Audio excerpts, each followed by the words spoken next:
to John Carson, another gentleman who ran for office a number of cycles ago. He says, Amit, what would an environmental plan for the city look like for you? I appreciate that question, John. Thanks.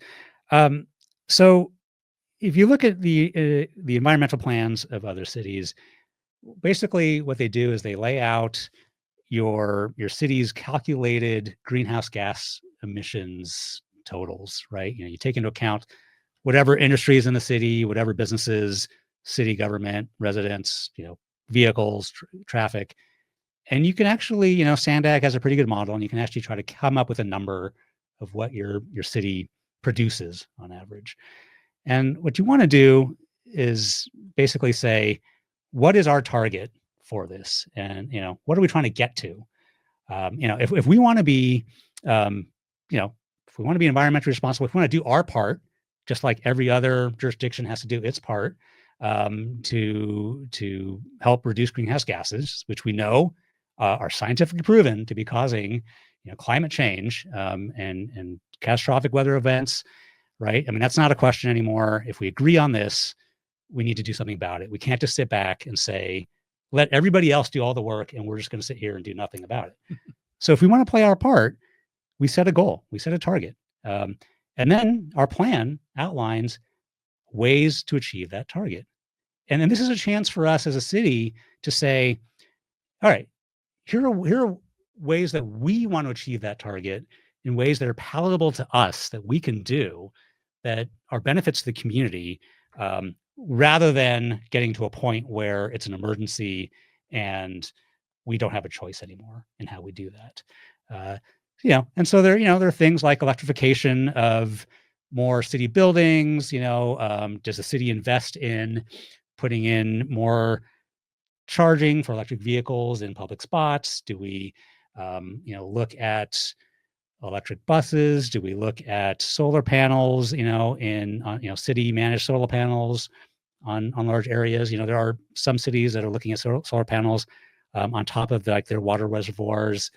Do you even look into there was years ago, a representative from Ramona's water district came to Poway and talked about the possibility of doing a pipe between the two reservoirs, Ramona and Poway, and using this. There are now plans. There are now ideas on how to do two reservoirs at two different levels to store electricity, store energy.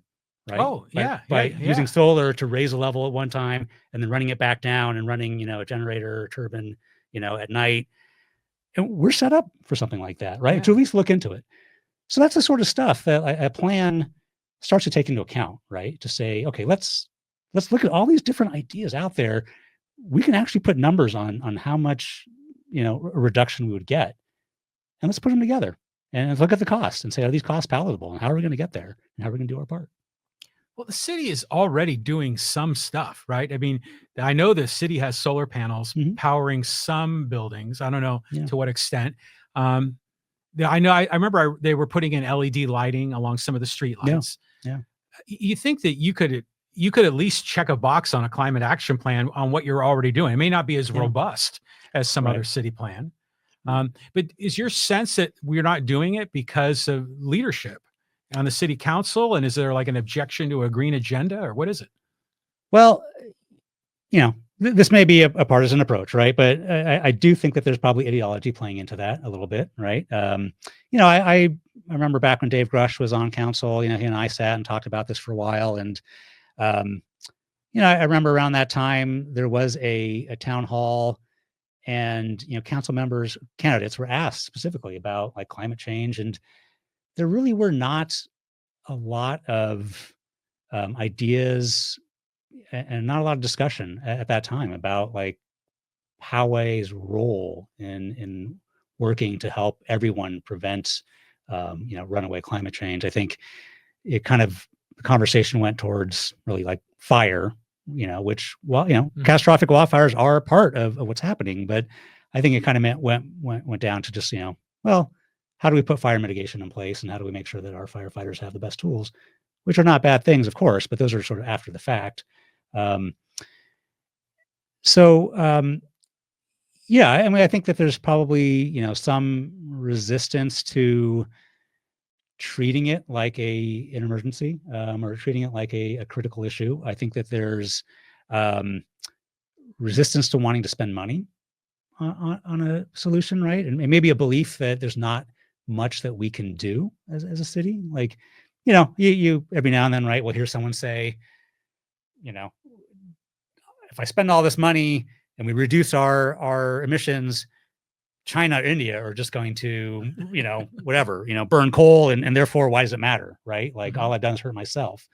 Um, which, you know, that's almost like a philosophical argument, right? Like, Yeah. there's, if we all play our part, we can achieve something. If we all believe that, I don't want to be a part of that because it hurts me, then we're going to achieve nothing.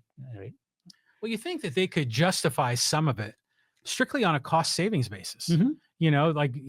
Cutting out SDG&E, doing more solar, Yeah. city vehicles being charging. I mean, I'm a big EV advocate, Yeah. and there's a lot of EV drivers here in Poway.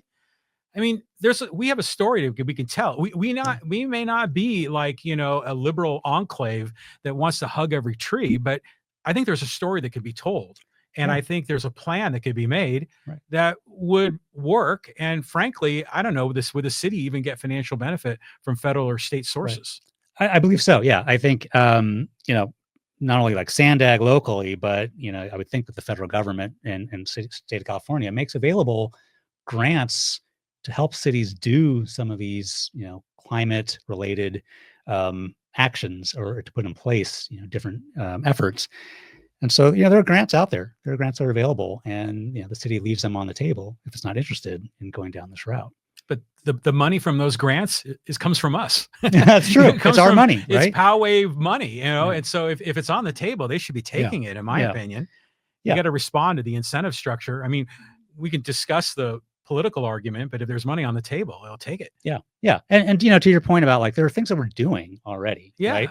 And there are cities out there that have kind of put together, they're sometimes, kind of derided as weak plans because they don't really have any teeth to them, but they do take into account a lot of the things the cities are already doing as part of their emissions plan. And I don't think that that's a bad thing, as long as there are some stronger goals and efforts that, so we're not just kind of sitting on our laurels saying, we've done all we can, we're good. But like, look at all we've done, look at the reduction we're going to see, and hey, we're going to push that a little bit further. And here's the reduction we're going to get to. Here's what we're committing to, to be good citizens along with the rest of the county and really the rest of the state that is all doing their part.